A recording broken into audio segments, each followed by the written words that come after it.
Well, turn me up. Alright, so man, we got my dog DjBSlime, this motherfucker with me. How you doing, bro? What's going on, man? Couple steady, everything good. How 2022 been treating you so far? Been adjustments, you know what I mean? New moves being made. I mean, I don't know. Everything adjustment as times change. So Yeah. different grind 2022. Gotta go harder. Everybody gotta go harder, so yeah. Facts.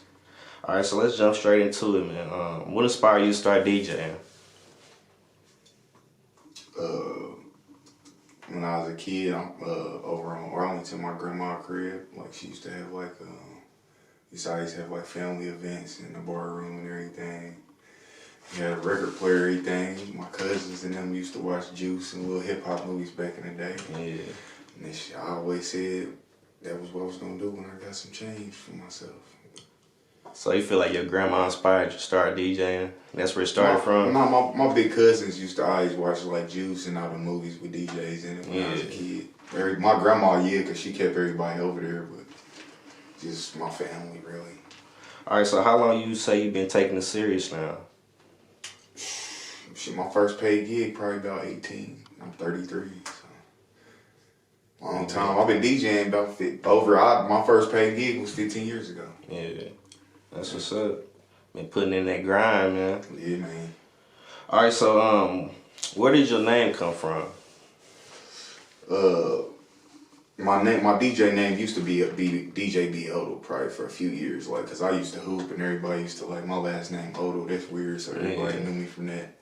But it came a time like where I was like going to DJ conventions and everything, and marketing wise, me and my homie used to call each other that because we was like kind of fucked up back in the day, like crazy light skinned niggas. Yeah. And then our niggas used to started calling us the Slimes and shit. So shit. That came probably before Young Thug and all that was out. Like that shit was, I was young. I'm about to say, you say you was doing it for 15 years. Yeah, so. That was a minute ago, but it was like right after high school. Probably I was about 20 years old. And I kind of rebrand, you know what I mean? Like it didn't come from no Vice Lord. I mean no blood shit or no. What it mean now? Yeah, it's crazy, bro. Yeah. But it kind of got popular, like the term did. I ain't gonna lie, like it helped, cause that term came along. Like I don't know, it was luck. Yeah. So, all right, so you say somebody gave it to you, came up with yourself. Me and my brother, me and my best friend. His name Lil Slime. He DJ too, or he rap? Bro, just this your nigga, swaggy street nigga, man. He be knowing music. You give me the music. He in the DJ booth with me, rolling up, chilling. He popular, one of them just popular niggas. Like, yeah. Everybody think he DJ, but he don't know how to DJ. All right, so you been doing it for 15 years and shit. You got any other DJs that like inspires you, your style or anything like that? Shit. When I was first a kid, I used to ride around with a nigga named DJ Suave. You gotta be from like East Side, like, you know what I mean, Arlington, Forest Manor area, kind of to know about him. DJ Suave, real nigga, OG, real trapper type, OG type nigga. But bro put on my trainer wheels and DJ Watts. I've been probably Watts more than anybody. That Suave was just one of the first niggas, but DJ Watts, I was rocking with Watts when I was a youngster, before I was even 21. So he's local DJs, right? Mm-hmm. Yeah. Yeah, the first major DJ that inspired me, like, that I met was probably Tony Neal, the Core DJs. He the one kind of inspired me to change my name. All right, so are you a self-taught DJ or somebody showed you how to mix? I'm self-taught. You got people like DJ Watts kind of got me one of the coldest out here, but like I already knew how to DJ and everything, you know? Yeah. All right, so do you feel like the DJ play a big role in the music industry right now? We're the most important, always been. Because the DJ, back when rap first started, I was arguing with my homie, like the DJ created a rapper, you know? Yeah. You got the old school songs, then you bring your MC along to make the dirty, funny versions, you feel me? But it's up to the DJ to make it rap toolable, everything. And most DJs evolve, you feel me? Artists don't really evolve into DJs and stuff. Like DJ usually evolve into an artist, an A&R, a producer, like I produce too. So, you know what I mean? I A&R projects, I write. So most, DJ is kind of the core of where it is, kind of. most people start off kind of wanting to DJ and then end up wanting to rap or something else. But most people see music first. They want to DJ first. Don't let it get you messed up. Yeah. But DJs ain't appreciated. You got to make yourself appreciated. All right, so from a DJ perspective, what's 3 qualities an artist should have? The most important thing is the image. Before your lyrics and everything, your image and charisma. Like, a lot of people just know how to be likable, you feel me? Yeah. I don't care how many punch bars or punch lines, lyrics you got, double entendres, all that. You gotta make yourself marketable. Like, your image matters more than anything. Like, can people like you? Do people like, cause social media, so people will fall in love with you as a person, like, until you become good at rapping. You know what I mean? So I think having a plan, like a marketing plan, really having a little money in a plan, like, your songs don't gotta be good necessarily starting out. Your image can take you further than anything. And money can. Like, you gotta have money. An artist gotta have a little money to spend. You gotta be paying DJs, you gotta be spending money on graphics and flyers and stickers and towels and merch. That's just rapping costs the most. It definitely costs a bag to do this shit, man. But the image, then a team is number 2, and good catchy music. You know what I mean? Your lyrics and your bars will come along with experience. Everybody ain't been through something. Everybody can't talk about something. But as long as people is catchy and you got a good team around you that look good and everything, like, you gotta put the formula together. Yeah, most definitely. But it take a squad.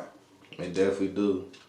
All right, so you've been DJing for almost 15 years now and shit. Do you like host mixtapes? Mm-hmm. I do here and there. It's just I always had my mindset kind of to do stuff like my way. So I host mixtapes, but I don't just flood myself. Like, I do it for people who I rock with real tight, because I always had in my mind this DJ stuff. I was gonna put my mixtapes together with all my music. Like, the Nat blend tape stuff is always cool, but I just feel like it's kind of oversaturated. Like, everybody want me to do them and everything, but it's a different way between trying to break artists and break your city and just make money off mixtapes. So I host tapes, but I'll start more as I get more placements and more songs that's on my beats and more artists that's buying beats and doing songs on my beats, and I'm putting out, you know what I mean? So you basically trying to take a DJ Khaled type vibe, like you gonna try and put your own projects together, shit like that? Yeah, except for Khaled don't get all. Yeah, he don't get all his points. Like, not taking nothing from him because he's a genius, but like, I'm trying to get him as many points as I can, like production points. You feel me? Don't get me wrong, he's picking the beats and doing everything, but you actually making the beats. Yeah. And I want to, like, I write a lot of hooks. I come up with a lot of concepts. Like, I kind of think I'll be having a formula. You know what I mean? So, and plus, I mean, it's tough because I DJ every weekend. I'm in the club or doing a party or something. Then I make beats too, so it really ain't even enough time to do the whole lid tape thing or nothing. Even though that's what my city based on. Like, I like doing whole chop and screw versions of tapes for people and stuff. Yeah. But like I said, it gotta be somebody that I really rock with. All right, so what you think of the Indianapolis music scene right now? I think it's bubbling. I think our city just too real. Like, what people don't get is niggas in the industry, that the gangster shit they talking about, you know, they be 5-6 years removed from it. And we really, you feel me, with it. Like, a lot of niggas in the industry, don't get me wrong, like, people be who they are, don't get me wrong, but we really, one of those cities is really a dangerous place, like, and it's really, you feel me, it's almost too real, because you can't be, and it's, at the same time, the industry want that, like, you can't really be a fraud, like, labels ain't signing fake motherfuckers, they signing niggas who got a background, and also, our city got good music and everything, our problem is too competitive, like, for instance, I try to go with our region, like, I try to get a lot of people around here to rap the more upbeat stuff, like Detroit, you know what I mean, type beats, and more upbeat stuff, just our regional, like, we just so confrontational everything that we can't really network that good, I think, you know, so, you know what I mean, just like a Detroit nigga would say they love us here, and a nigga from here be like, damn, why everybody love the Detroit niggas, you know what I mean, it's just like, it's just niggas is too gangster. We too gangster, man. That's the problem, to be real. Some niggas gotta damn it down and soften it up. You can't be, the industry don't want too gangster. You gotta be smart enough to turn it on and off, cause shit, everybody see where it gets you. Like, shit, that's just life though. You gotta know how to turn it on and off, like getting them certain doors and shit. And I'd rather, cause niggas make it. I couldn't stand being a millionaire and going to prison and all that. Alright, taking a risk in the streets, cool. You know what's coming with it. But I just don't, that's what I don't get. And ain't nothing gangster about that. That's stupid. Facts. Alright, so you mentioned you write hooks and shit. Have you ever thought about being an artist? No, not really. I never wanted to be a rapper or nothing like that. The straight DJ? I always knew my role to help artists, or you know what I mean. I always wanted to A&R stuff. Like I always like being the nigga in the background, making shit work. I don't gotta be noticed or nothing for nothing like that. I don't need that. I need the money.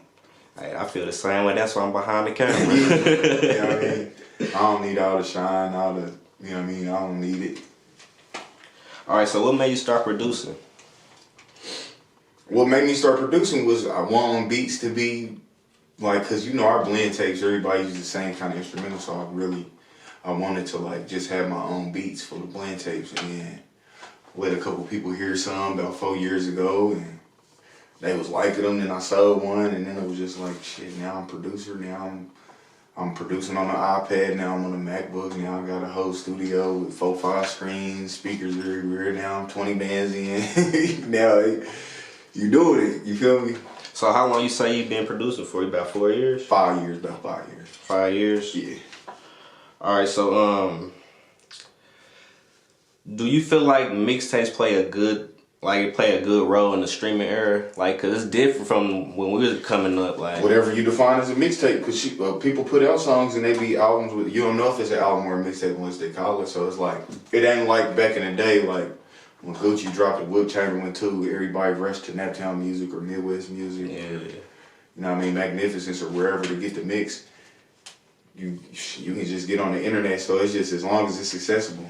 Cause I guess SoundCloud is a lot of mixtapes, and like, you know, Dat Piff and all them websites, I guess most people post everything on everywhere. Even, I guess if a song can't be monetized, a lot of times it's on YouTube.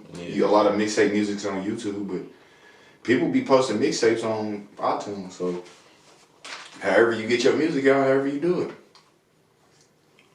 All right, so how you go about getting your drops and shit like that? What you mean? Like, do you ask artists for drops, or you just they just do it off the love? I really don't be asking for, cause I really don't use them too much unless we doing music and we coming up with something. So we working in the studio together. Like, I ain't been that dude, cause I get booked for shows. I ain't never been on, like, I don't know. That's kind of like a dick riding way of DJing to me. It's just like, shit, they should be worried about sending you drops. They should be worried about sending you music. Like, I ain't about to be hunting no artists down for no music or drop.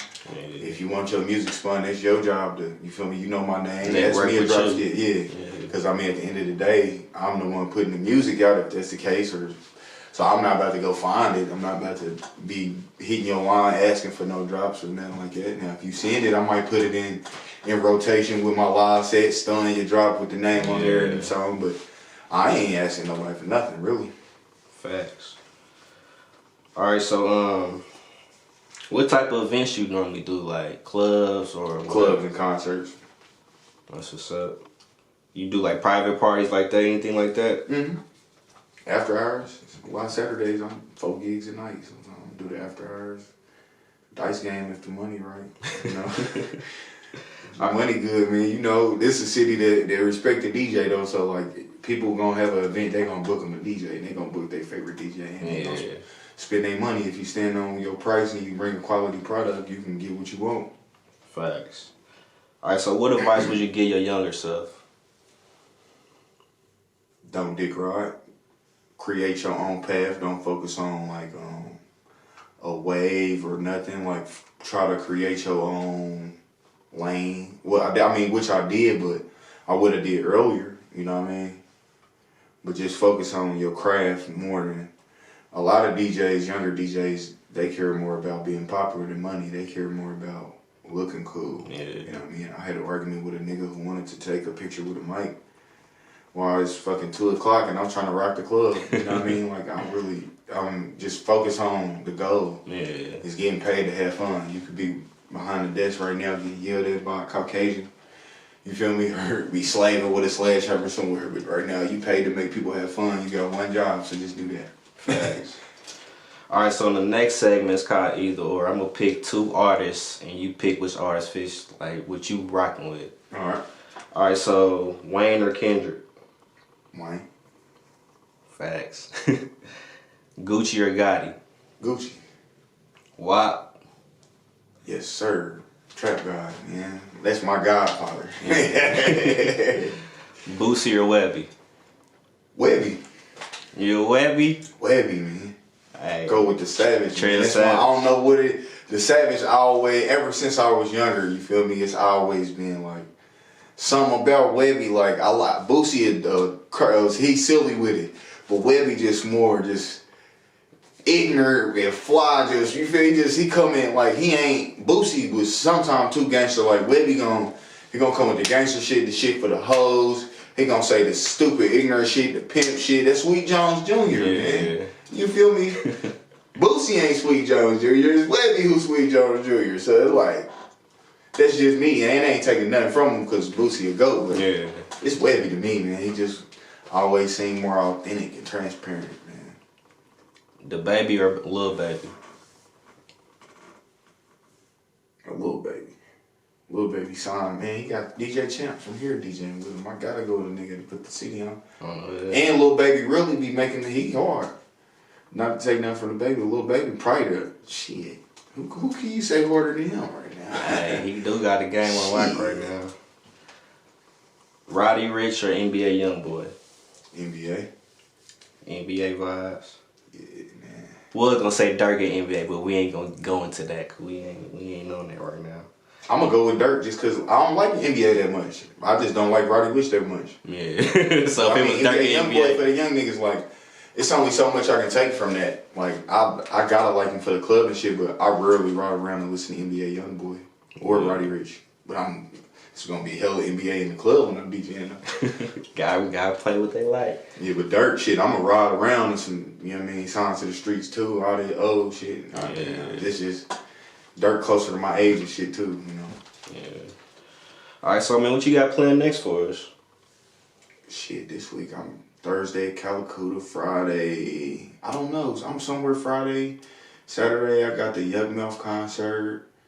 We got a art, like a trap art gallery thing going from 8 till 12. Then the DjBSlime Up the Smoke tour, Icon, hella dancers.